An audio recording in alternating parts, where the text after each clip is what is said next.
And also some things that I would do that will annoy her. It was because of my own background. For example, if we are traveling, I would just wait until we are on the way. Then I will stop the car and go into the bush to ease myself. She doesn't like that. Why should I have not done it before leaving home?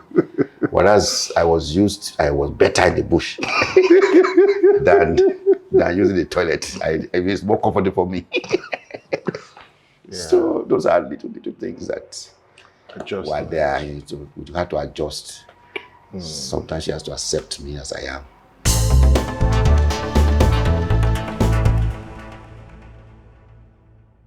Hi, I'm Tony Lokwe, and I'm catching up with Dad. We're just talking about the 70-year journey and so many lessons to learn. We're doing this in 7 different parts, so you want to catch all of them. This part, we're going to be talking about love and marriage. But I first of all have a trivia for you before we start. I know you have been married now for about 42 years. Almost 42 years. Okay, good. So, but I want to track back yourself and your wife. Who said "I love you" first, and what was the reaction of the other person? Okay. Well, I think I said it first. Okay, and how did she react? And then she said she'd go and pray about it. My mom doesn't disappoint. Yes. But after a few days, she came and said yes. Oh yes, yes today, I love you. Yes. Oh wow, yes, that was in 1970 something. Right? That was 79. Exactly, that's right. Yeah. Okay, but I want to start from just how you even got some level of certainty about that big decision you were probably in your mid-20s, just over that. Okay, 79. So almost 26 years. So as a young man, what gave you the certainty to say, I'm committing my life to this person? Yeah, as a young man, even right from secondary school, you have urge to be with the opposite sex. When you become a teenager, you want to pair up just like your mates and things like that. So there has been thoughts, and of course, also because of the type of school I went to, we have missionaries who were with them with their families, and we saw them how they really live, how they really, in terms of relationship between husband and wife, how they would, carry out ministry together, how they would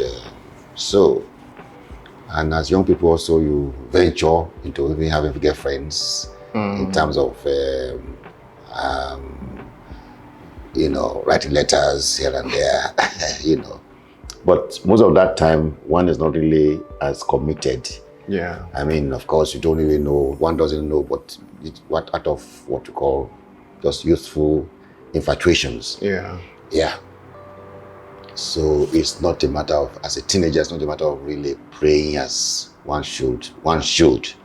So many of those things also fall apart, with time. But when I got to university, at that point of making a decision now, because as I said, I had a second touch in 74. Okay. That's a and good relationship with God. At that time, I really had now to take my faith more seriously. In terms of career, in terms of purpose, in terms of marriage, in terms of all these things. Yeah. So I had to really start all over. Also praying to God that one day God will allow me to meet the bone of my bone. Wow. And the flesh of my flesh. So of course one was also looking out here and there as you are in fellowship or writing letters. What does looking out look like? What did it look like in those days? What does it look like? Well, sometimes when you are in fellowship, maybe a sister asks you, or you visit a sister, you look into the album. We have they'll give you an album to be looking at. Oh, okay. And you'll be looking at it whether there are special brothers there. If there are no special brothers. Okay. That sort of thing. I mean, the course of fellowship, you also talk. Yeah. I mean, and also among even brothers, you also talk that maybe when you're going to final year now, you should start praying At least what, that sort of thing. I mean, I don't know that. So we also try to, we had in those days also what we call regular marriage seminars. Okay. Where young men are taught at least what to expect in marriage, what to expect in courtship, and things like that. Married people, they come and talk about these things in one way or the other. So that was, so everybody knows that one must look for a life partner, not because we are also told of the danger of getting the wrong person that can really mar. Marriage can either make you or can mar you. So there's no point running away from the fact that one day you might, if God is saying so, we want to settle down. And not to settle down with the wrong person. Yeah. So what I mean by looking out, you also, each time, maybe you're also praying, you're also asking God, is it time? Is it this person? Is it, so many things questions that have come. Yeah.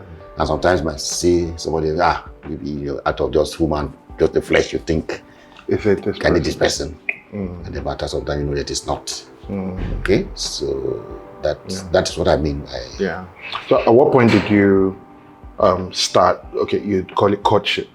Did you start courting? Okay, what level were you then? With all of that? With my wife? No, I mean in school. Had you finished school? Yes, I have finished school. Okay. I was back from NYC. Okay, so it was after NYC. Yes. And she was. What we have known. Okay. When I was in final year. Okay. Before I went to NYC. And she was not that we have just known as sisters and brothers. Randomly. Yes. Okay. What level was she at the time? She was first year. First year. Oh, okay. It was one of those first year, final year kind of things. Exactly. Oh wow. So did you, at the point of saying, so I'm trying to get this thing of like a conviction, at the point of saying you were making a proposal to her, was it like a 51%, I'm sure? Was it like 100%? I'm very sure. Was it somewhere in between? I can't say it is 100%. Okay.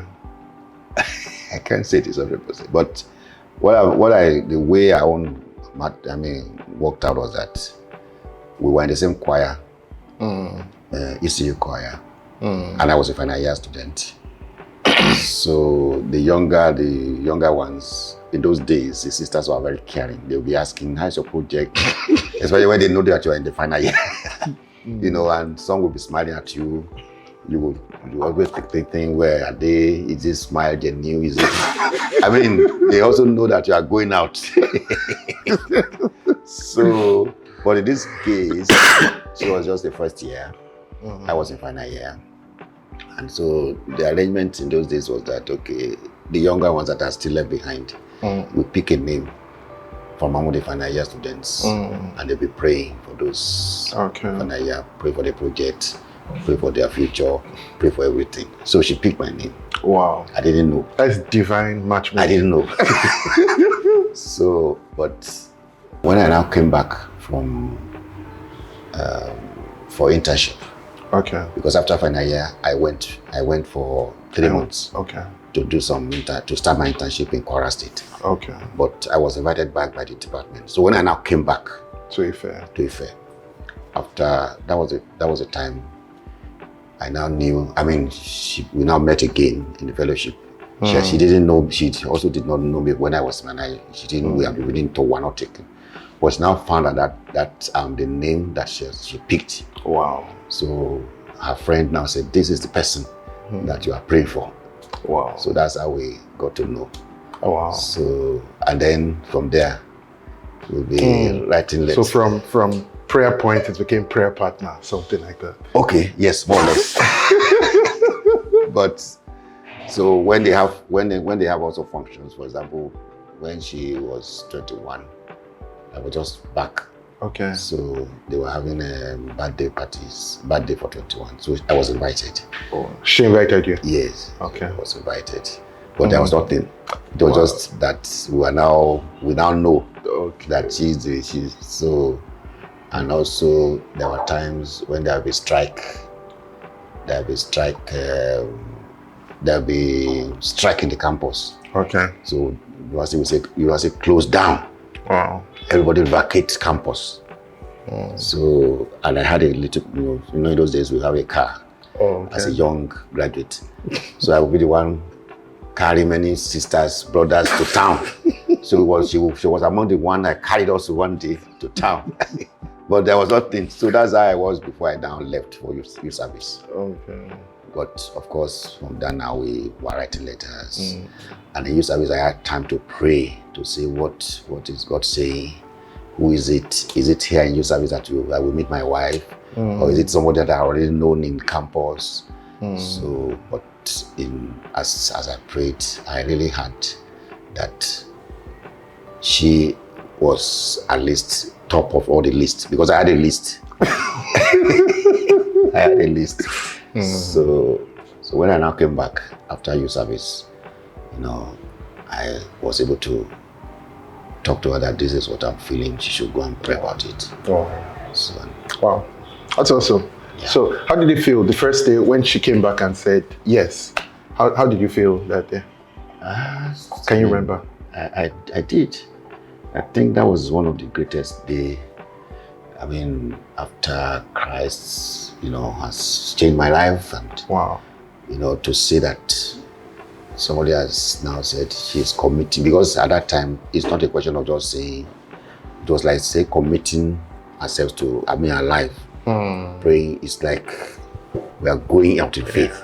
I don't know whether you understand what I'm saying, that we are going out in faith. Yeah. When she say yes, it's that we are trusting God and we are going out in faith. It's only a question of whether it's going to. So it was a real change, because you're now also in a new environment, a new company of people.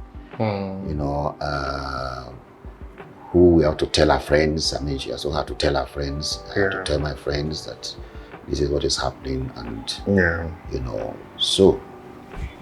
then of course we have to start planning how to meet our parents, how to do all those things. So it's like the beginning of a new journey. Yeah. For me personally. Yeah. So now, and I mean that journey now has been almost 42 years of marriage, and courtship was 2 years, was it? Yes, because 79 we say yes, and we didn't marry until 81. Right. So, but the first 1 year the father said no.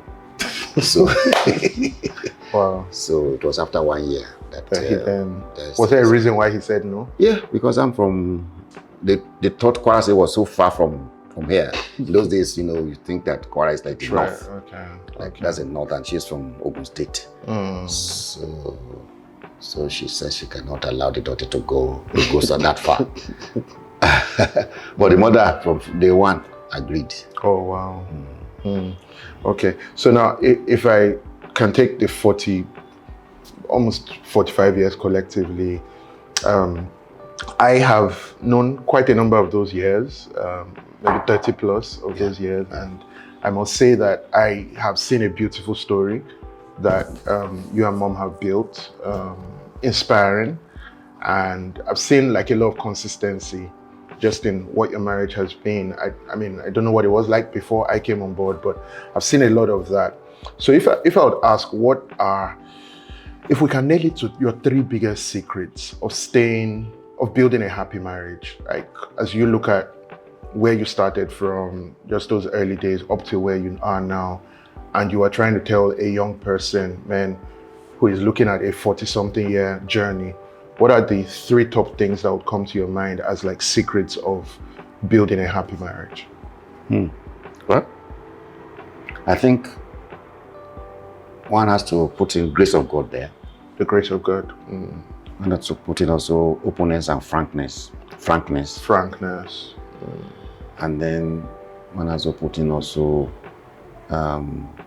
just a sense of commitment to what God has called you to. So, because we see it as God's own, assignment, as it were. And so the grace of God there is also fired by constantly depending upon Him in prayer. and being open to one another, because there have been times, I mean, if one pretends about anything, that pretense doesn't last. It brings out, it brings out. So one has to be open about how you feel about something, and also get corrected, over time. So over time, we began to adjust and to understand one another, because we actually came from different cultures. Even though it's a Yoruba, we're still Yoruba, but the way she grew up and the way I grew up was different. It's different. She grew up in the city, I grew up in the village. So there were quite a number of what we call differences. She's from a polygamous home. I'm not from a polygamous home. So there was also the way people see things that were a little bit different. But over time, with the grace of God and with understanding, this understanding, it's not that there are no times of disagreement. Yeah. There are times of real disagreement, but God has been very, very gracious to us. Wow. Yeah. Wow. It's totally inspiring. And I would hold that just the grace of God, openness and frankness and commitment that you emphasize there. So if you were to do one thing different in your marriage journey for all that it has been, if you were to do one thing different, maybe if you were starting over again and you were going to do one thing different, does anything come to mind? Hopefully not a different spouse, I'm joking. Differently?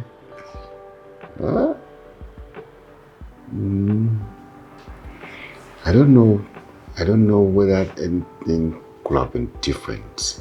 Okay. Maybe one should have shown more understanding of where she's coming from, which when I was younger wasn't 100% there. I was just thinking of my own way of upbringing. Yeah. I did not take into consideration, also her background. Yeah. I'll give you an example. When the very first time we married, if she cooked food, she would just put it on the table. And then she would go and sit with Mama, who was visiting us. That's her mother. Her mother. She would go and sit with her. And I would be one eating. And that apparently was how Mama used to do with Papa, with our father. Whereas what I wanted was, as a couple, we would sit down and eat together. Or even when I'm eating, if she has eaten, then she would just have to sit where I am. So that was my. And what was inspiring that for you? It was how, I've seen this missionary. I was dreaming that I want to live the life like this missionary. So foreign missionary. Yes, I was dreaming like that. That was how I wanted my home to be. Yeah. Okay. So it wasn't. So I will always be annoyed when she just put food there, and then goes. But if I had known that was just how herself, maybe I should have not been so annoyed as I used to. Yeah. So it wasn't until we got to England that, now we were thinking back and she was explaining that I realized that it was me that did not really just understand. So that's just an example. And also some things that I would do that will annoy her. It was because of my own background. For example, if we are traveling, I would just wait until we are on the way. Then I would stop the car and go to the bush to ease myself. She doesn't like that. Why should I have not done it before leaving home? Whereas I was better in the bush than using the toilet. It's more comfortable for me. So those are little things that while there, you have to adjust. Sometimes she has to accept me as I am, and then I have also accept her as she is. Yes. Wow. Thank you so much for sharing. This is totally inspiring, and I'm sure a lot to learn, not just from me, but I know many younger people. Thank you for sharing. It does mean a lot. Thank you so much.